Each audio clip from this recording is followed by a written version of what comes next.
tend to be written in blood. They exist because we have seen what society can look like without them. Nowhere are the rules more important than combat sports.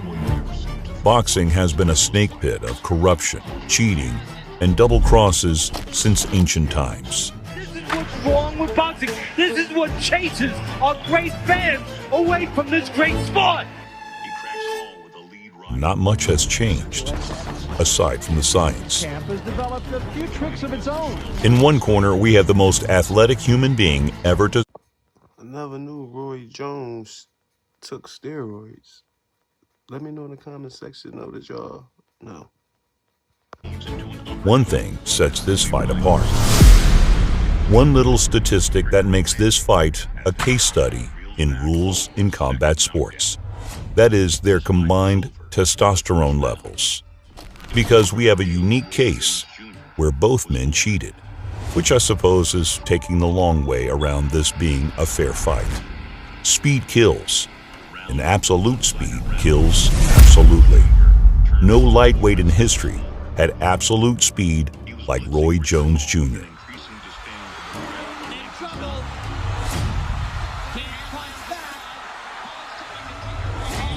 I never know.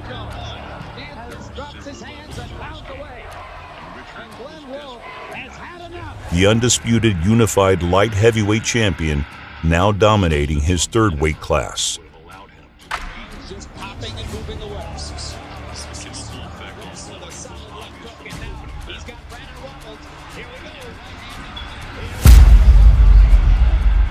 41-1, with his sole loss of him getting disqualified for hitting a man he just knocked down.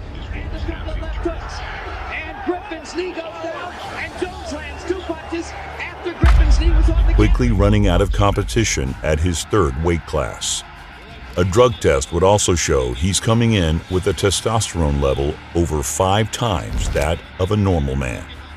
In the other corner is Richard Hall, a lightly regarded contender who nobody believed had a chance. But he was a 6'3" southpaw and there's the distance, using a long punches, but now he's with a testosterone level of about 10 times that of a normal man.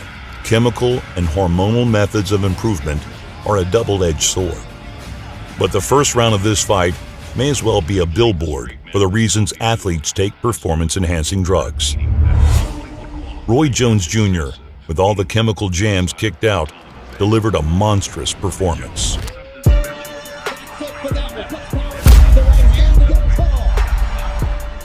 Roy immediately figures out that Richard Hall couldn't turn quickly enough to keep up with his lateral footwork.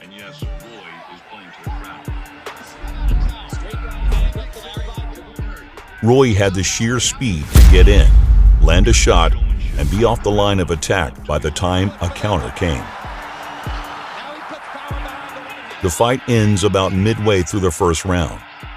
Roy Jones sees nothing to fear and opens up. Stepping out to his right, he keeps Hall turning and turning into punches. Roy knew he had the southpaw dead to rights on the lead right hand. Even as the shorter man, Roy had the reach afforded to him by outrageous ability. It didn't matter how far away Hall was.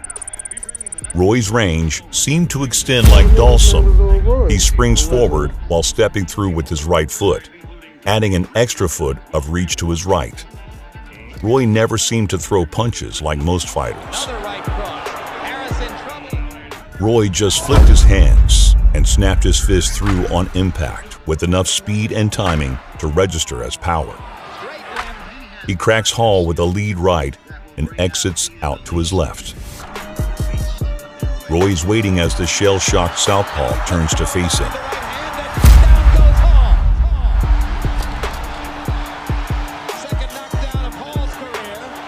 Richard tries to stand and fight.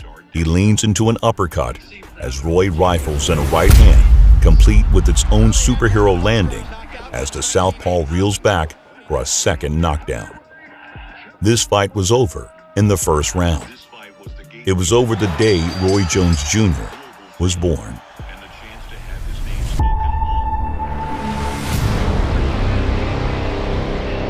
Round after one-sided round, Roy Jones Jr.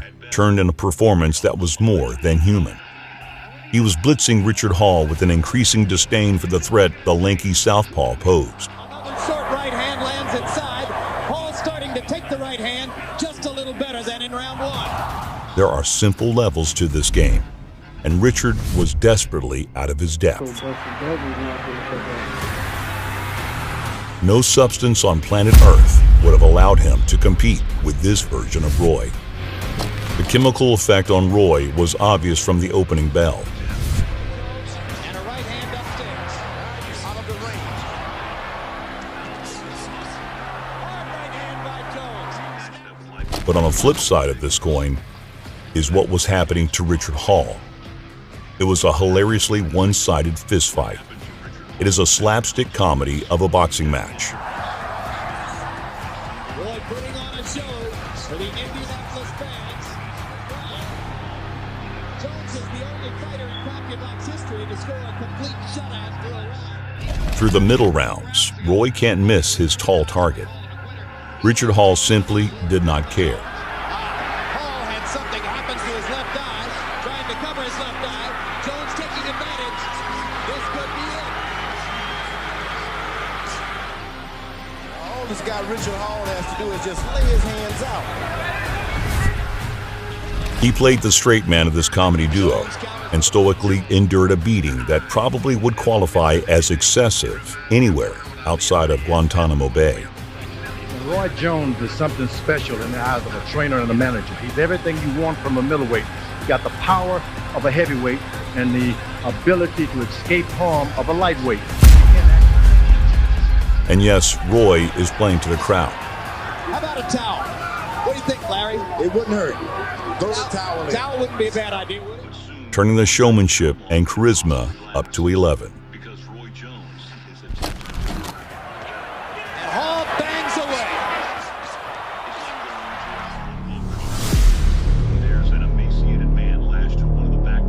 It's real easy to forget the absolute filthy beating beneath all the fun.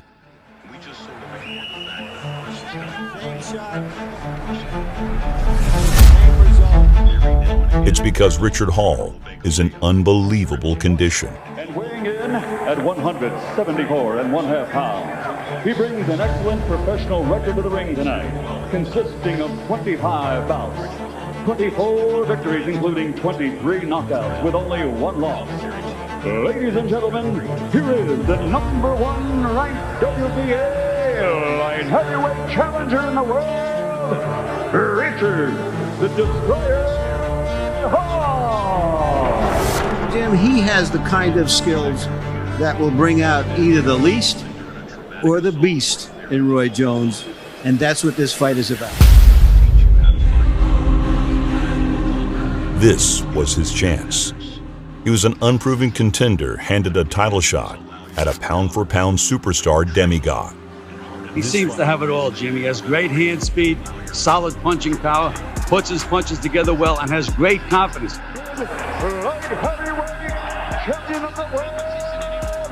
This fight was the gateway to millions of dollars, global fame, and the chance to have his name spoken long after his body died. Washington, D.C., introducing Richard Hall.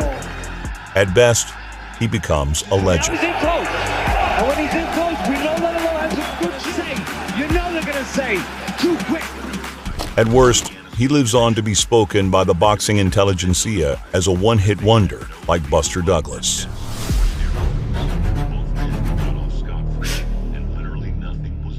He prepared his whole life for one night only. He wasn't going to let a little thing like morals or sportsmanship get in the way of his goals. If he beat Roy and failed the test, he still beat Roy. At least on camera, that alone is enough to warrant a rematch. A rematch that would likely pay 7 figures.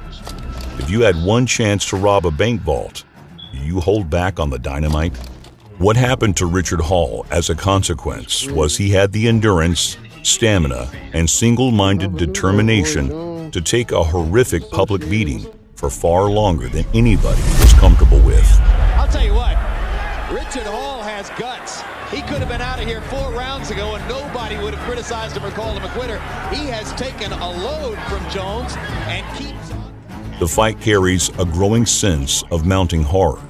It starts as a good-natured celebration of Roy's genius at work. Roy Jones on a possum hunt.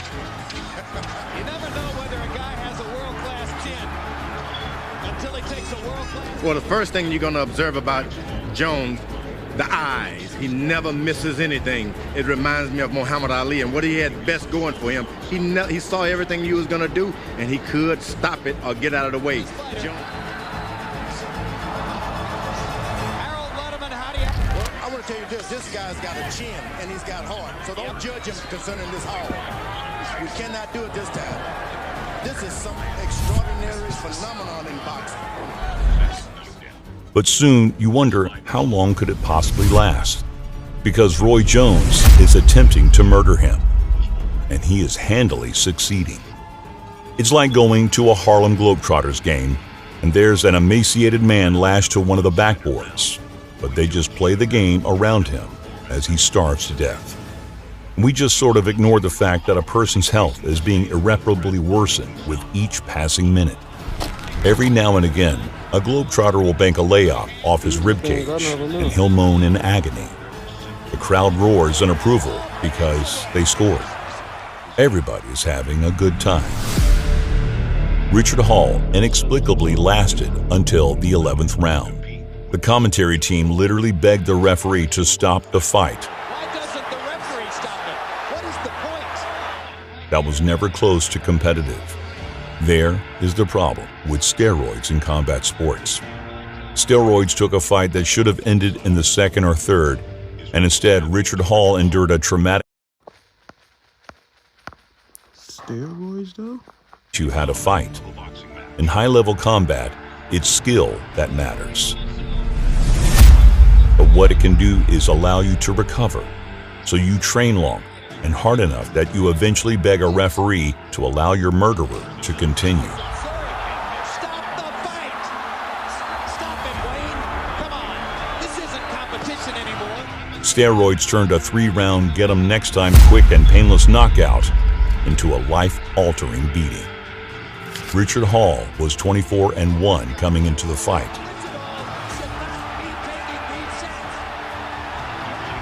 He would go 6-12 for the rest of his career. Both were notified by the Indiana State Commission. The commission was then notified that they had no legal right to test for steroids. Both men got off scot-free, and literally nothing was done about it. The winner by TKO victory, and still the reigning and defending undisputed light heavyweight champion of the world, Roy Jones Jr. Truly, the sport of kings.